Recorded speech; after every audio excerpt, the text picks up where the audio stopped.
What's up, fam? And welcome to another episode of the Healthy, Fit, and Painfree Podcast. I am your host, Doc T, and we are here for another Doc T time on episode 30. That's right. And what better thing to talk about today than the holidays? So, for the next couple weeks, I'm going to give you a 3-series podcast on how to not let your health go to shh around the holidays. If you're new to the Healthy, Fit, and Pain-Free Podcast, I am your host, Doc T. I am a doctor of physical therapy, a strength conditioning coach, and also co-owner of Inner Strength Health here in West and soon-to-be South Pittsburgh. The Healthy, Fit, and Pain-Free Podcast is a podcast to bring you easy, implementable, and no BS advice to help you get back to doing the things you love with the people you love without, of course, now, the holiday grogginess that is holding you back. So, with this is going to be part 1, and this is the 5 ways to exercise around the holidays. Now, some of this information might not be new, but some might just kind of mix that brain up a little bit just to give you some new ideas, some fresh ideas to help, keep you, if not losing weight, at least maintain weight around the holidays. So, without further ado, let's get rocking and rolling here. So,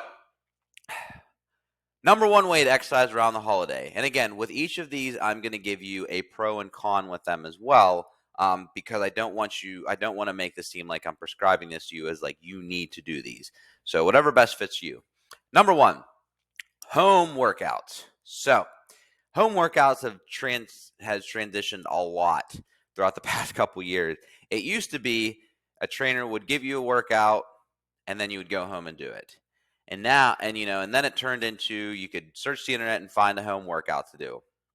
And now, with all these different platforms, all of these different exercise modalities, all these different apps, and YouTube and everything like that, there's so many different ways you can do home workouts now.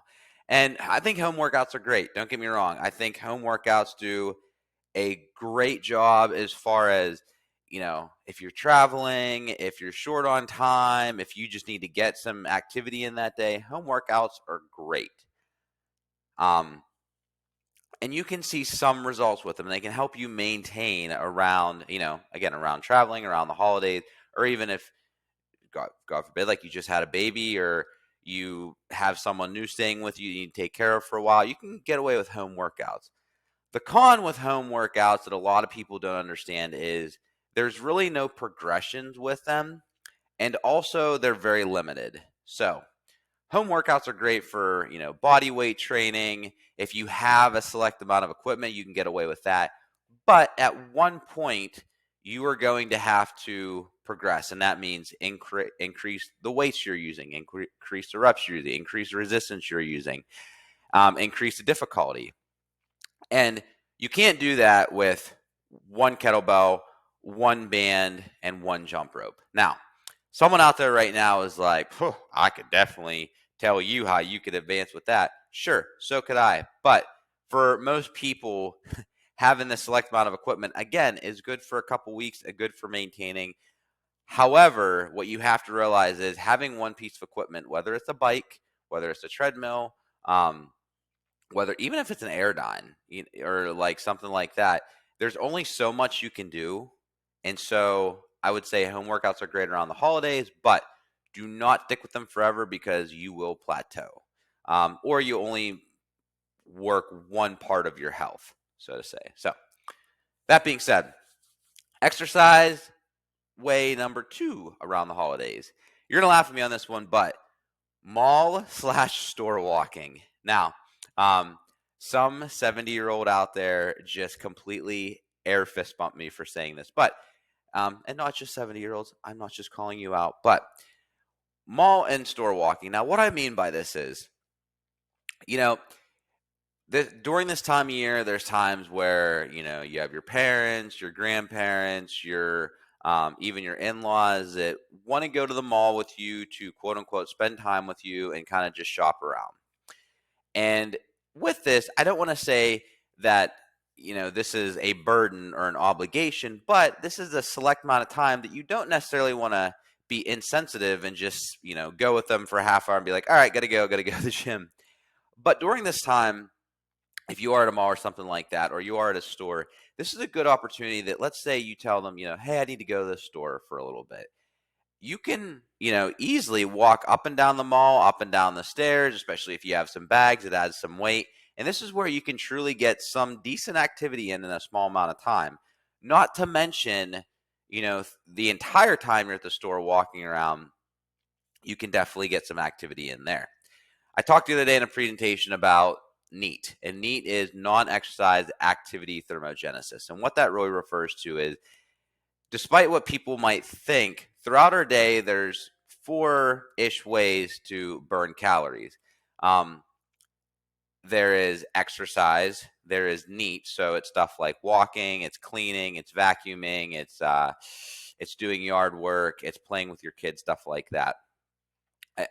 Playing with kids as far as like you're crawling around with them and stuff like that.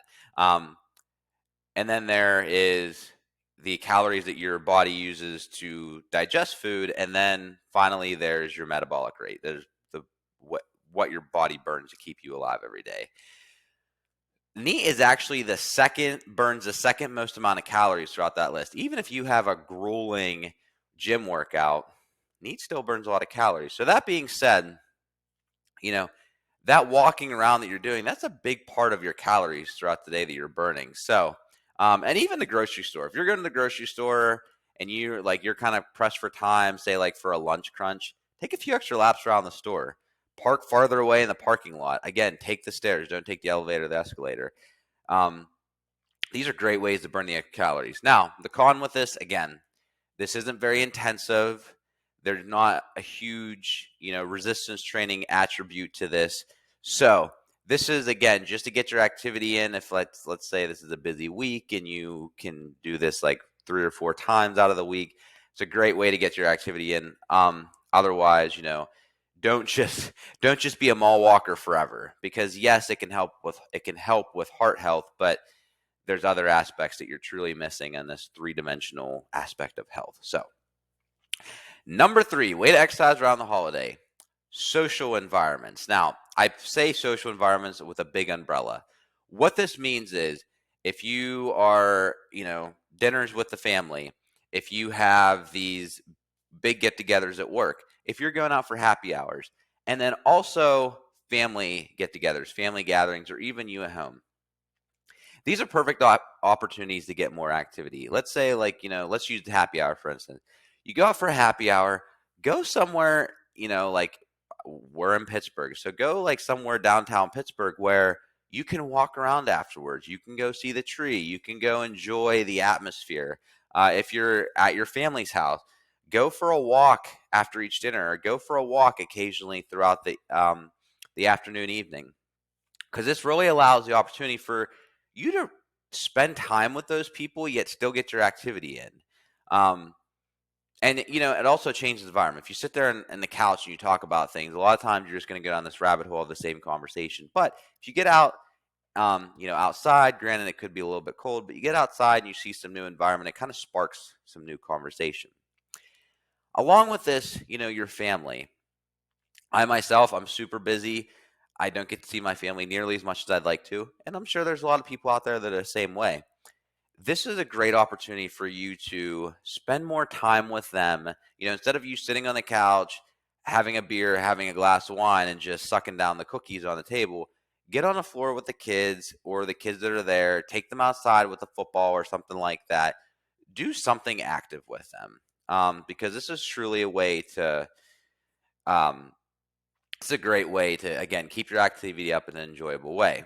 Now, the con to this, the con to this really is, don't use this as an excuse for you to go to a bunch of happy hours, go to a bunch of dinners and stuff like that, or it's just like, oh, I'm not going to exercise today. I'll just go to the social gathering. If you can get your activity in, great, do that. If you get your exercise in, great, do that.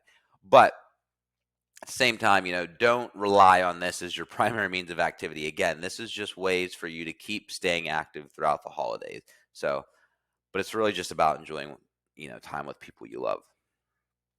Number 4, Holiday events and races.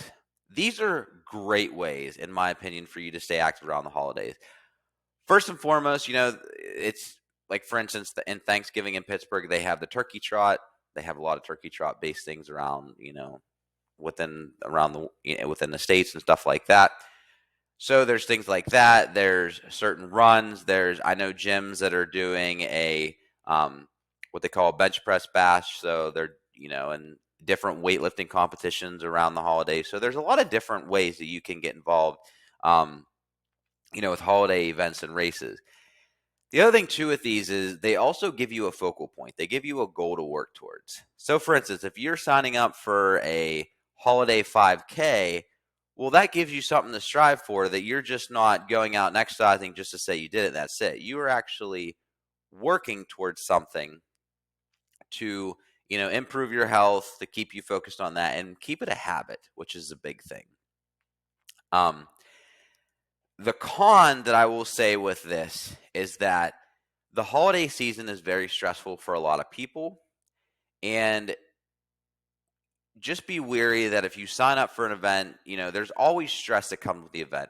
I would love to tell you that when you sign up for an event, because I've done a lot of them in my life, that from start to finish, it's just like, you're like Rocky, you're grinding through. There's all these, there's these big, these big mantras that happen, and you just, from start to finish, it's no problem. It's just training, but it doesn't. Life gets in the way, and to be entirely honest with you, can add a lot of stress to it. So if you are someone who gets stressed out easily, if you're someone you're hosting a big holiday bash that year, if you're someone who's hosting a big event at work, maybe not do this so you don't add that extra stress.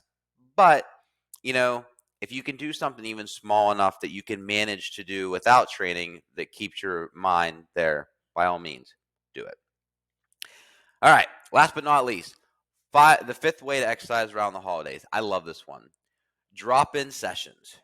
Now, what I mean by this, if you're not familiar, is some gyms, fitness facilities, health clubs, all of that, they have drop-in like sessions. So basically, like, you go there, some might even have a free week, some might have a free month, some might have just a reduced drop-in rate, or even if not a reduced drop-in rate.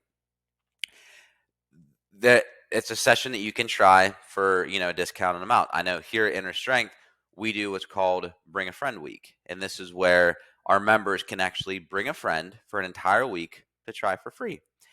And we actually do, we do this periodically throughout. If people do want to actually try it in here to make sure it's a good fit before doing it, we do let them try a free session, a free week, and, just get their feet wet and try it out. I love this because this also helps to switch things up. So if you're someone who typically bikes all the time, well, maybe go try a climbing class, try, a resistance-based session, go try a yoga session, something like that, something completely different than what you're used to. But if you're someone who, if you're someone who is always lifting heavy, or always doing barbell work, you're always doing resistance training stuff, this is a good way for you to go try a cardio class, go try a spin class, go try, some other cardio based class, like a CrossFit class, something like, just something a little bit more to get your heart rate up. There's so many other ways to implement this, and I think this is a really good time of year for people to just try new things out, see what they like, because if you are setting a New Year's resolution, you want to find other ways to keep yourself accountable, and finding other activities you enjoy is definitely one way to do it. Now, the con to this is, if you go try a new session out, hopefully you're going with someone, but you don't always have to. We're social creatures. We need to learn to go and socialize. But if you go to a session, you don't always know what you're going to get. Okay. It's kind of like playing, I think it's the white elephant game, where everyone brings a present and then you just pass around the present, and you can either keep your present or you can take it from somebody else who hasn't opened theirs up yet. And when you do, when you go there, when you do these drop-in sessions, you don't really know what you're going to get. You can go there and absolutely love it. You can go there and absolutely hate it. You could also go there and have the best trainer coach in the world. You could have the worst coach or trainer in the world. So this is the only caveat I say to that is when you go to these sessions, you run the risk of a coach or a trainer or somebody who doesn't really know what they're doing, and then you risk getting hurt or there's a small piece of like a small amount of people that would actually happen to. But the big thing is you dislike that activity or exercise altogether because you had a bad coach. And so that's the only thing that I'll say, like, just do your research, watch a little bit. But again, great way to, really expand your mind in the fitness realm. Now, for us here at Inner Strength, we do our due diligence to make sure every single coach and trainer on the floor is trained, they're knowledgeable, and, they take care of the members first. So if you come here, I can guarantee that's not going to be the con. But so as you guys know with this, we always end, to bring this thing in for landing, we always end the podcast with 3 takeaways. So again, 5 ways to exercise around the holiday. First is home workouts. Second, mall or store walking. Third, using social events as a way to be more active. Fourth, holiday events and races. And number 5, drop-in sessions. So the 3 you could honestly say those are takeaways, but truly the 3 takeaways from this, in my opinion, is number 1, plan ahead. Now, don't make the planning ahead so stressful, but on Sunday or at the beginning of the month, think about what days throughout the week you are going to get a workout in, you are going to get some activity in, and stick to that. The problem with this time of year is people, it's going into Monday and someone's like, oh, I'll find 3 days this week to work out. Typically doesn't happen. Life will find a way to get in the way and to keep you from doing so. And so the best thing is, to literally like Sunday to sit down and just be like, I'm going to work out Monday, Wednesday, Friday morning. Boom, done. And with that, really trying to get in at least 3, if not 4 days of activity or exercise throughout the week to really help you, again, stay accountable to your fitness goals throughout the holidays. And in all honesty, with the stress and everything going on, and with, whether you're wrapping gifts, whether you're doing a lot of sitting, whether you're trying to get everything together at work before, the holiday season really kicks in, there's a lot of stress. And so this really kind of switches up the environment for you. Takeaway number 2, shake it up. Like I mentioned with number 5, this is a great time of year for you to try new things, for you to do new things, for you to switch up your routine. Because trust me, you will not lose your strength. You will not lose your quote unquote gains. You will, you'll easily maintain. So this is a good time here to just try new things, and who knows, maybe you'll fall in love, and it'll be another way that you can stay active. So, last but not least, number 3, just enjoy. This is a great time of year. This is a time you get to spend with family, with friends. Everyone tends to be in a little bit of a better mood. Some people might fight me on that comment, but some tend to be in a little bit better mood. People are a lot more giving this time of year, and there's a lot more contribution. So just really enjoy this time of year. Enjoy the time with your family. Don't stress so much about trying to stay active or trying to stay in shape, because in reality, these are times you could easily regret trying to be too active. And trust me, I am saying this to myself just as much as I am saying it to you. So again, just enjoy. Well, everybody, that is the Health Fit and Pain-Free Podcast, episode number 30, how to keep your health from going to around the holidays. This podcast is brought to you by Inner Strength Physio, Fitness, Athletics, also known as Inner Strength Health. We are located in the West at 203 Hershinger Road in Coraopolis/Robinson, PA. We also have our South location opening on January 3rd at 108 Commerce Drive in Lawrence. That is within the South Hills of Pittsburgh.